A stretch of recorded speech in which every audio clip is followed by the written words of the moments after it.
Hey guys, so just doing a little work today um, on one of my models here, my second Tyrannofex T-Fex, excuse me, out here in the garage. It's a beautiful day, rainy but gorgeous, so doing some work. Cats may be running in and out just because I've got the garage door to the garage open so they can come and go as they please. But like I mentioned in the previous video, if you guys watched that, I wanted to talk about the Hachette Combat Patrol magazine that's coming out here. You can actually pre-order it. I will add a link into the video description down below there if you're interested in that. It is I'm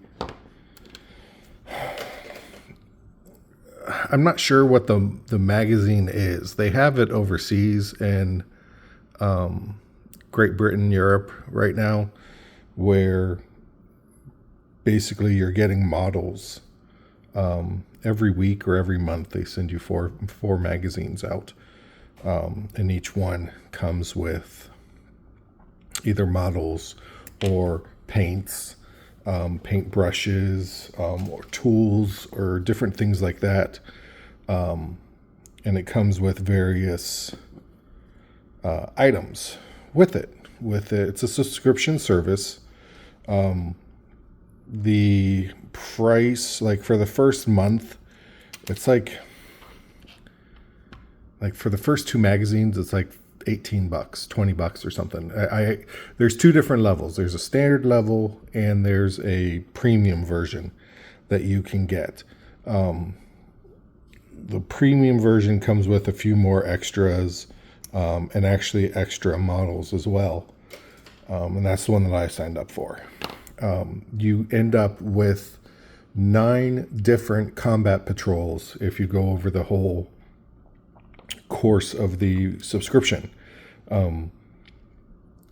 It's a lot of models. You end up with Space Marines, Tyrannids, trying to go off memory here, guys. Space Marines, Tyrannids, Astra Militarum, Leagues of Votan, the Chaos Space Marines, the World Eaters, Aldari, and Gene Stealers, and one more. I'm drawing a blank on the last one. Maybe that's it. Was that 9? It might have been 9. Anyway, I think that's all of them. Oh, and orcs. That's the last one, orcs.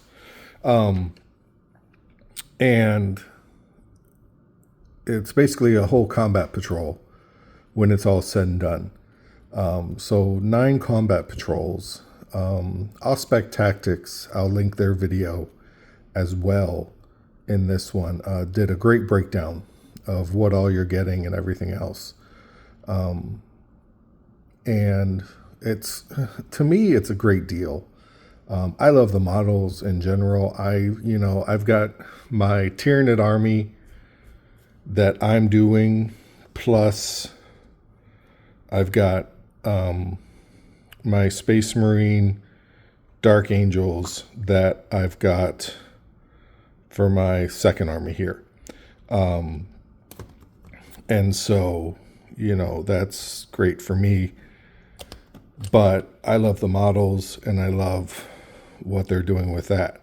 So for me, who's, getting into the hobby and everything else, it's a great start for that. With the special edition, if you do the premium version, special edition version, you end up with 8 additional models. And it comes with, what is it? A Hive Tyrant, a Brutalis Dreadnought, some Killicans, a vehicle for the Gene Stealers, some extra vehicles for the Aldari, a Chaos Space Marine Dreadnought. I mean, it's some good stuff. At least in my mind, it's a good stuff. There's been some debate online about, is it worth it? Is it not? Is it too many models? Is it not enough for everything else? I think it's a great value. You're going to end up with a lot of plastic when it's all said and done.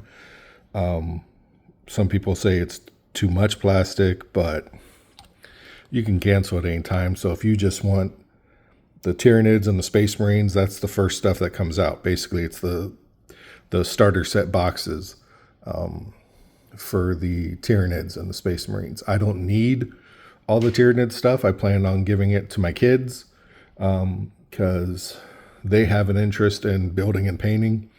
So I don't need another 20 Termagants. I can let them go crazy with it. I plan on keeping the Von Ryans, planned on keeping the Tyranid Prime, the Parasite I'm keeping, but the Barb Gaunts, I don't plan on using those, and stuff like that. So I'm just going to let those go to them. Space Marine wise, we'll have to see what I end up keeping of those to go towards my Dark Angels. And what I don't, but pretty much everything else I plan on keeping, because, I want the models.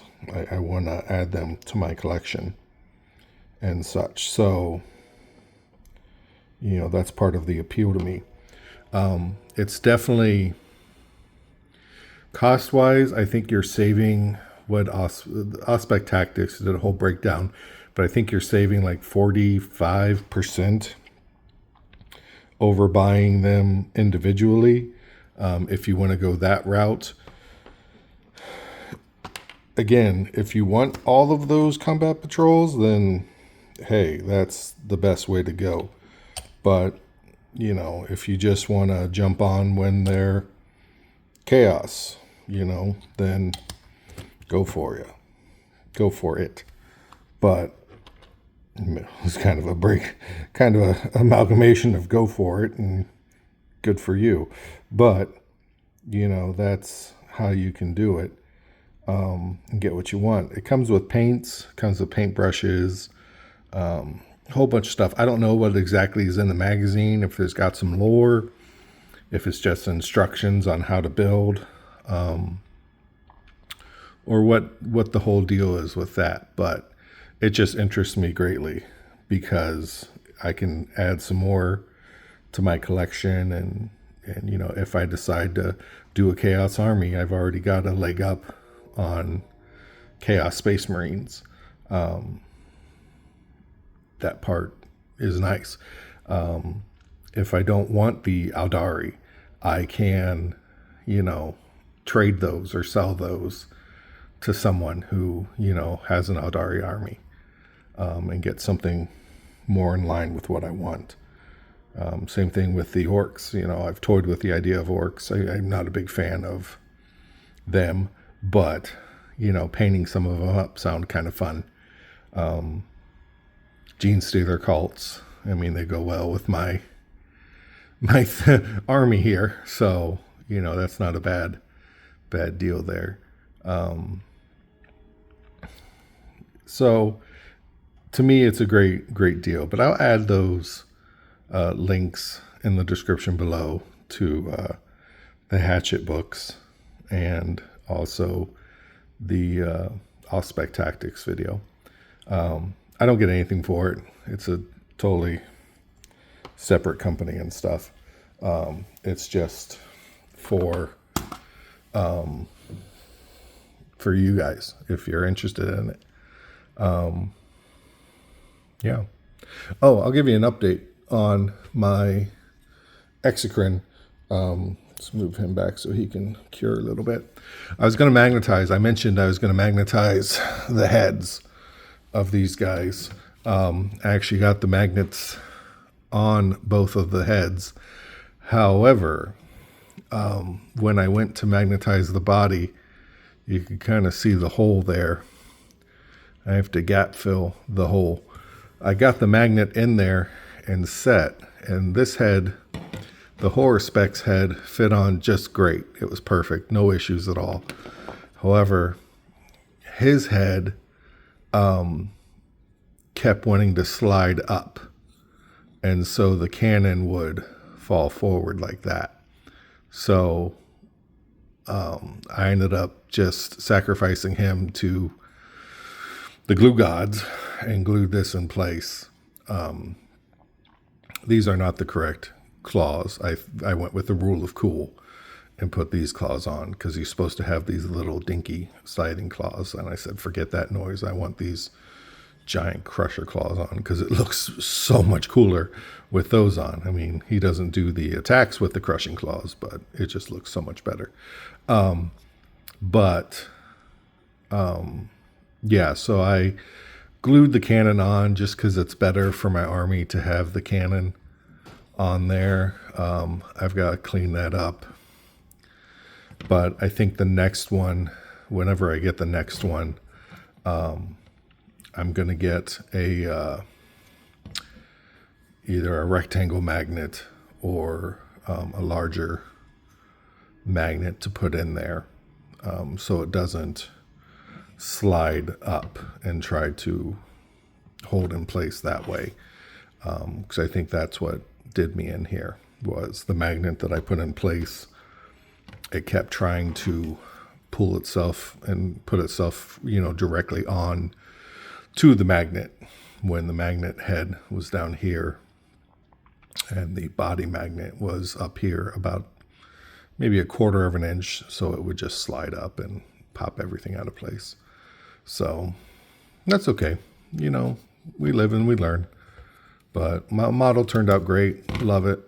So got the base. Got to put my my grit down and get all this thing primed up so I can get going on that. Got my other Tyrannofex. I got to get working on here, so he's almost done. I'm going to end up magnetizing the weapons on him. Nothing else is going to get magnetized. I'm going to glue on a head. I'm not magnetizing that. I set the Turvagon portion off to the side because I want to try to magnetize this body again.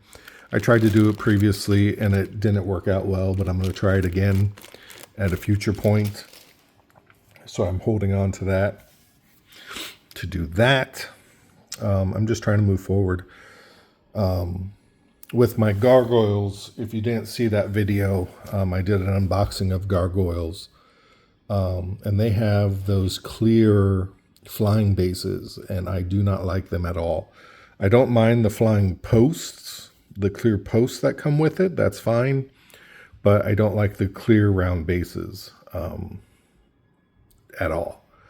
Can't magnetize them without it being completely obvious or anything. So I ended up ordering 32 millimeter bases from a guy off eBay that I've used repeatedly. He actually put together a special order for me because he doesn't sell bases anymore, but he's doing a order for me, which is awesome. And so we'll get that so I can do them up like my other bases so it matches everything in the army. And then I'm going to do hopefully a giant base coat party tomorrow, and then start painting very soon here. So that's the plan. But that's my little update. That's my talk about the Hachette magazines. Any questions, comments, guys, feel free. Leave them in the comments for me. Like, subscribe, all that fun stuff. And we'll see you in the next one. All right? Talk to you. Bye.